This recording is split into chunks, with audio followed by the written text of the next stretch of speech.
You're listening to the Emotional Abuse Recovery Podcast, episode number 48. So in my private Facebook group, I created a poll asking which of the following topics would the members prefer that I cover on the podcast. And the options I included were how to deal with overall loss, how to feel secure in yourself, and releasing anger and injustices. By a landslide, anger and injustices was the winner.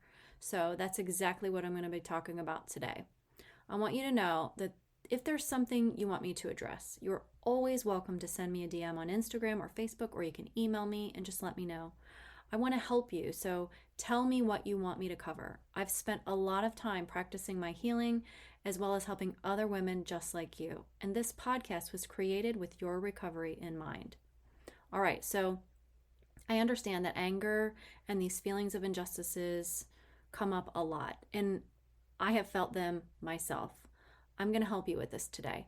As a matter of fact, right before I started to write this podcast, I was recording another one. I started to record it, and my neighbor fired up his weed whacker.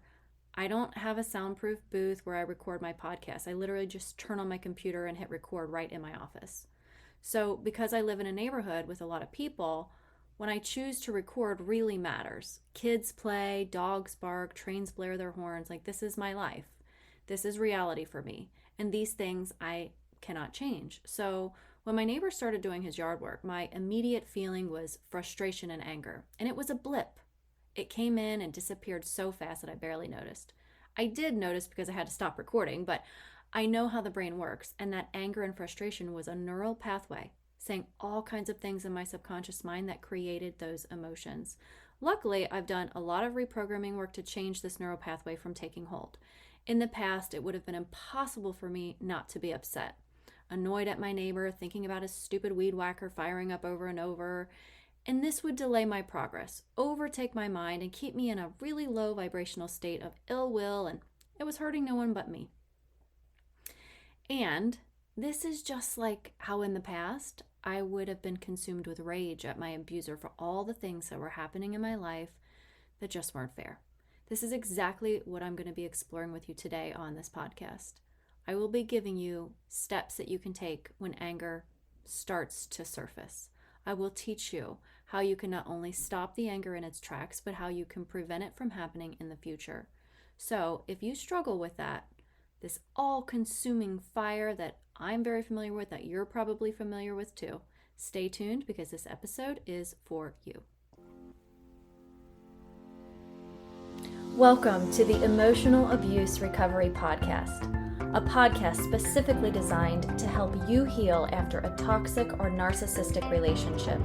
This podcast teaches you to use your subconscious mind to go from feeling stuck to set free. In here, you will learn how to use the power of your own mind to free yourself from emotional pain, move forward with confidence, and experience the inner peace you deserve in your healing journey after emotional abuse. I'm your host and subconscious reprogramming coach, Allison Dagny. So let's get started. Okay, so the very first thing that you should know when dealing with anger and injustices after emotional abuse is that you are only in control of you. This is so critical for your inner peace. If you read my book, you know I was angry. I was so angry. In fact, I obsessed over my abuser's death. I hated him so much that most of my waking hours were dedicated to fantasizing about all the ways he could die, and a lot of my sleeping hours too in my dream state. Then after I got out, when I was no longer around him, fully free from his physical presence, I was still angry. I thought about what he'd done to me over the 20 years that we were together. And I was pissed. Because of him, now I have to get therapy and help. Because of his narcissistic ways, now I have to recover while he just goes on about his life. I thought about what he was doing now after I left him. All the things he never did for me, he was now doing for his new girlfriend. All the things I asked him to do for me around the house, he put off and delayed. Yet was now doing them when I was gone. And all that was making me angry too. I thought about how he treated my kids, and that was sending rage through my body. Even the very simple fact that he was alive was really making me mad. Why should someone so evil be allowed to just go on and keep being that way? It seemed absolutely and totally unfair. If any of this sounds familiar to you, I get it. I really, really do. So, accepting what is in your control versus what isn't is absolutely going to be number one to helping you release anger. Just like I mentioned earlier, I cannot control that my neighbor is doing noisy yard work while I wanted to record my podcast episode. So I can allow that to upset me and anger me, or I can accept that this is not in my control. What I do next is ask myself, what is in my control? Can I record late at night instead when people are not doing noisy yard work? Can I do something else until my neighbors are finished? Can I take my computer to the basement and record if I feel absolutely compelled to do it right now? What is actually in my control? This is a key component to releasing anger, because what most people who experience anger do is let their mind run away with their thoughts about what the other person is doing instead of going inward and focusing on what's in their personal control. Is it in my control to walk next door and ask my neighbor to stop weed whacking so I can record my podcast? Sure it is, but I also realize how laughable that is to expect or even ask that of someone. So I focus on what I can control and what I want to control. Now, the example I gave is a simple one that causes anger and annoyances. It's good to practice on things like this because it's easier for your subconscious mind to get on board for things that don't have such a heightened emotional attachment to your abuse. This is the kind of thing you can use to start practicing on to ease yourself into the things that are more difficult to release anger about. But let's shift to something that could be impacting you and your emotional abuse recovery. So we all know that post-separation abuse is a pretty common thing after you've escaped a narcissist or a toxic person. And post-separation abuse happens even after you've left, okay? So that's basically what that means. It can happen in all sort of different ways, but for the sake of this conversation, I'll give you an example of when this happened to me. It's happened a lot, but I'll just give you one example. I have been divorced for several years at this point from my abuser, but he and I still had to maintain contact because of the kids. He used text messages to continue to abuse me, and one day my oldest daughter wasn't feeling well and wasn't up for going to school. She wasn't really that sick, she just didn't feel well. I messaged her father, who is my abuser, and told him that she wasn't well and that she wasn't going to be going to school that day. He said, well, not sure she should be missing school with a big math test then. And then he went on to say that he wants her to feel better, but seems like she should be at school if it's not something she needs to go to the doctor's for. And I told him I was happy to set up a doctor's appointment and offered to do so. And they were able to get her in, but I wasn't able to take her. So he offered to have his mother take her, but I wasn't okay with this because we had had previous issues where his mom took my daughter to the doctor without me knowing about it and signed off on some treatments that I wasn't aware of and never agreed to. So I didn't trust her to take my daughter to the doctor. So what happened next sent me into so much anger because my ex sent me a message that said, and I quote, "Nothing you are doing is more important and you should take her. Are you telling me you are putting other things before your children's medical needs?" And I could feel my blood boiling when I read this, and I wanted to reach through the phone and strangle him. At this time, I didn't know exactly why I was so angry because I didn't know about subconscious reprogramming yet. So I was filled with anger, and it consumed my entire day. I couldn't stop thinking about how awful he was, and I just wanted him to disappear out of my life forever. And I bring this example up because I know this is something many of you probably deal with, especially if you share kids. So looking back at this example, because I know what I know now about the subconscious mind, I know exactly what was causing my anger, and it wasn't my ex. Bear with me here, especially if you're thinking right now, of course it was your ex that made you angry. Hear me out. The actions of my ex that day caused me to think about things. The things I was thinking about, that was what was causing my emotions. And I absolutely get to choose what I think about. No one else gets to choose that, just me. So if I keep thinking things that are causing me to feel angry, of course I will continue to feel that specific emotion of anger surging through my body. Anger isn't always necessary to let go of either, so I want to make sure that that's very clear. Sometimes anger is useful and it fuels change, and it can be a catalyst to get things done or get laws to change or rules overridden. But today, the focus of this podcast is peace. If you want peace over anger, then you'll want to take notes. If you don't, that's okay too. No one is telling you that you have to let go of your anger. But if and when you decide you would rather have peace inside you than that anger boiling up, this is the way. All right, so back to my example of my abuser's text. When he told me nothing I'm doing is more important than taking my daughter to the doctor, I immediately started thinking things like, he's trying to control me and he shouldn't be telling me what to do. I also thought things like, where does he get off saying what's most important? He has no idea what I have going on, and he's so manipulative. Here's where it gets interesting. Your thoughts often come up as facts to you. Your thoughts about what's happening often can't be disputed in your own mind. For me, he absolutely was being manipulative. There was no question here. But the reason I was so angry wasn't because he was being so manipulative. It was because, number one, I believed he shouldn't be manipulative. And number two, because of what I was making his manipulative behaviors mean. So let's start with number one. He was absolutely being manipulative. That is the fact that I perceived. But the subconscious mind has judgments. So if I want to know exactly what I was believing in my subconscious mind in that moment, it starts with a judgment. And that judgment is that he should not be manipulative. And anytime you hear yourself speaking in facts of things that create emotions for you, look at what the judgment is, not just the fact in the way that you perceive it. He's a narcissist, might be, that thought might be causing you all kinds of emotions, but it's the judgment that he should not be a narcissist that causes the feelings. This is because reality is going against what you believe. And when reality disagrees with what you believe, you suffer inside. So what do you do next? I'm going to inspect the belief that he shouldn't be manipulative, because that is what was running in my mind. I'm going to ask myself, is this true? Is this absolutely true? Are there any circumstances that he should be manipulative? Is there any reason why he should? Now, this is really, really important. When we challenge our thoughts, we aren't trying to change them. We aren't trying to believe new things. I'm not going around with a megaphone shouting, my abuser should be manipulative from now until forevermore. No, no, no. Please don't get this confused.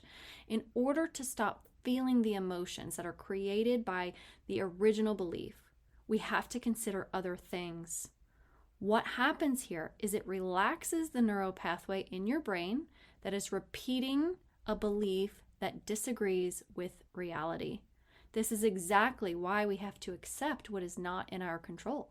I cannot make my ex stop manipulating, no matter how hard I try.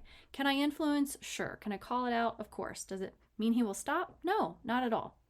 That is not something in my control. So when I consider some other possibilities, that neural pathway in my brain starts going a different way, a way that isn't causing me so much anger.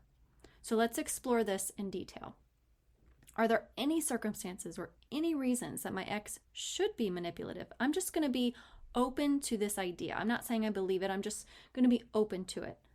Well, number one, he has been manipulating people his entire life. He learned this from a very young age to get what he wanted.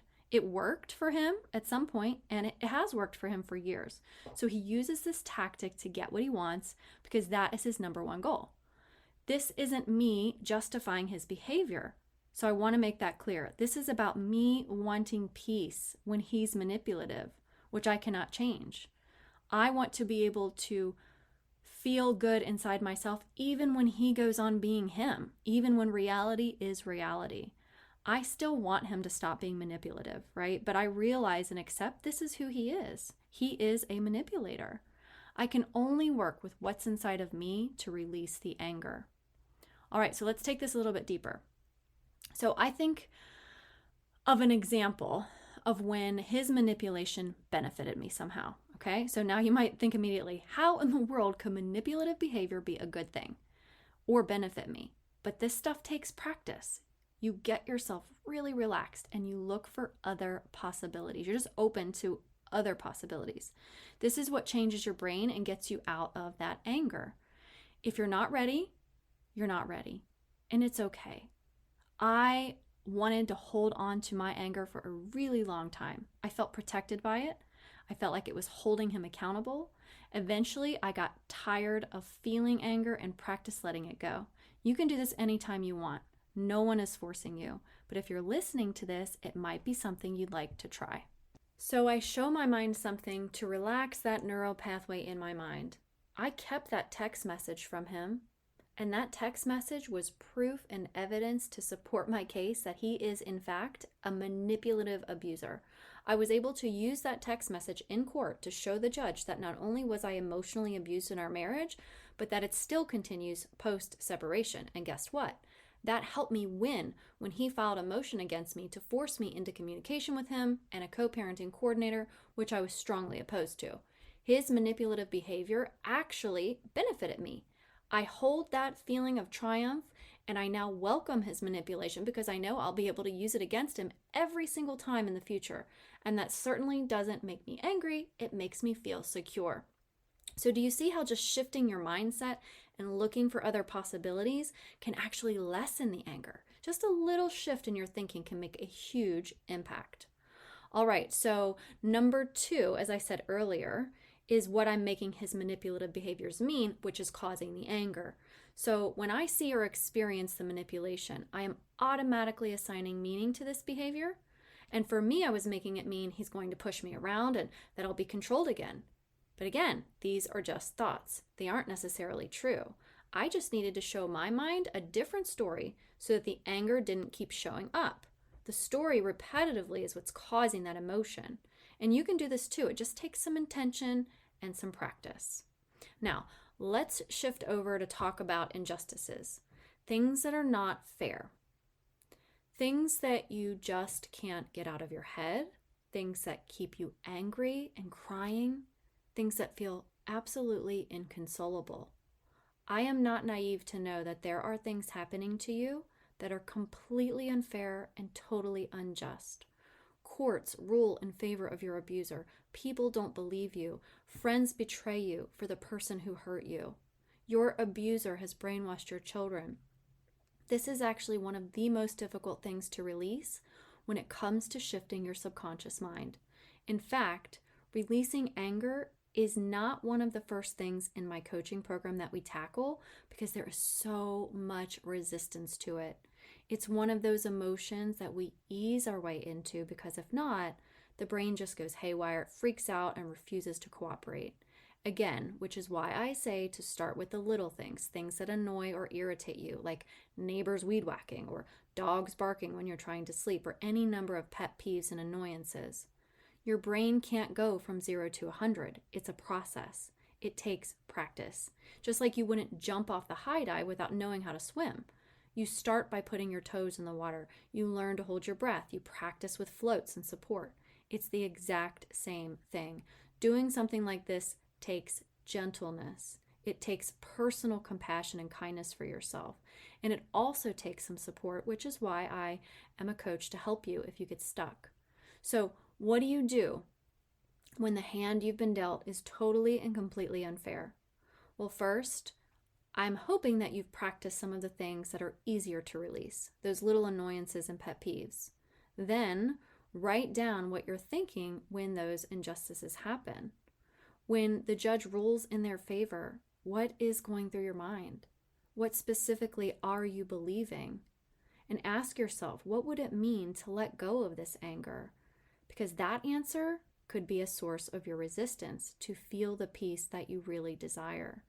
And again, take some time to really start considering other possibilities, not to condone the behavior of the actions of other people.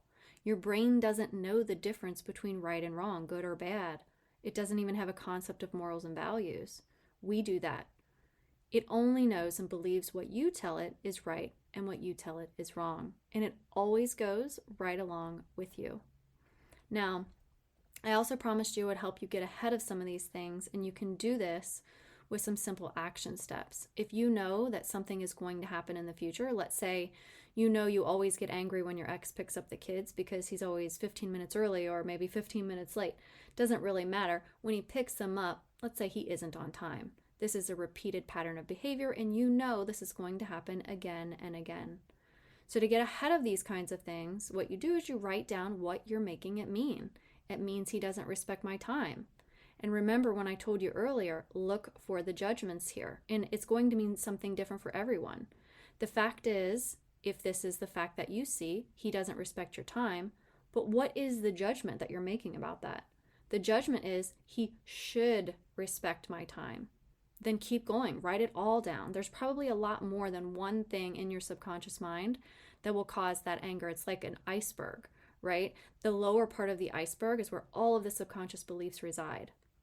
That top 5% that's showing, that's your conscious brain. So practice releasing all of these beliefs that are below the surface by challenging the thoughts. I use a 4-step thought reframing process with myself and with my clients to do this. It is a trademarked and proven tool to help you rewire your subconscious mind, which ultimately changes those automatic thought habits so that you don't automatically feel angry when something happens. All you're doing here is showing your mind other possibilities. It isn't positive thinking, right? But rather brain training. You are retraining your brain to think differently automatically so that the limiting thoughts aren't in control and aren't creating those awful emotions. This applies to every emotion, but today we're specifically talking about anger. So when you keep doing the same things over and over and expecting a different result, it can quite possibly drive you crazy. If it doesn't drive you crazy, it just keeps you feeling frustrated, exhausted, and stuck in your emotions. So, is it time to start doing things a little differently? If holding anger isn't helping you, is it time to release it? If ruminating on the injustices is consuming all your energy, do you truly want to let that anger go? Is holding on to the anger benefiting you somehow? Most people actually answer this with the resounding, no way, it's not benefiting me at all. But I'd encourage you to really think about this, because if you're having trouble letting it go, it might be because you're resisting letting it go. Because those emotions oftentimes help us feel safe. They help us feel secure and powerful, or maybe some other positive feeling. Even though the anger is actually not helping us to recover from the emotional abuse and can keep us feeling really bad inside. This stuff might seem simple on the surface, but it isn't always easy. It requires you to get really honest with yourself. It means you have to think of things in totally new ways you've never thought of before. And that takes a little bit of courage. But as you probably already know, doing things the old ways, the ways you've always done them, doesn't work, because those ways are the ways of the conscious mind with the willpower method, and everybody knows about that. And that's just a battle we can't win. When the subconscious mind runs 95% of the show, we should be working in that 95% of our minds where we have a fighting chance for real change. To really let go of our anger and the feelings of injustices, to show up with peace and contentment in our lives, and to empower ourselves in ways that only we can. I hope this episode has been helpful to you, and as always, I am here to support you. If you want one-on-one coaching with me to guide you through this, schedule a free consultation from the link in the show notes, or send me a DM. Talk to you next week. Thank you for being here with me today in the Emotional Abuse Recovery Podcast. I hope you found value here with me. If this podcast episode was helpful to you, I'd love for you to hit subscribe and leave me a review. My goal is to help you go from feeling stuck to set free. You can find me on Instagram and Facebook, and you can check out whentearsleavescars.com for more resources and information to help you with your own emotional abuse recovery. Until next time, here's to believing in